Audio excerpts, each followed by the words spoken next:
ating gawain. Kasi talagang anniversary, kailangan naman po talaga ito, no? So, siyempre, magbibigay pa sa salamat sa Diyos sa looban ng isang taon na pagsasama-sama ng mga tao dito at kayo ay napahabol doon sa mga bagong dating, ano? Kung si Cristel at kung sino-sino pa yung kaklase, kung sino ba kayo, hindi ko kayo kilala. Hindi mahalaga na kayo, ako makilala nyo, ang mahalaga, sigat kilala kayo, ano?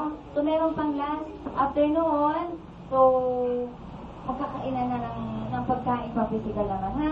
So, konting tiis lang. Ganun talaga, ha? So, sa susunod, hindi na ganyan. Mas masigit pa dyan. Sa susunod na taon, okay?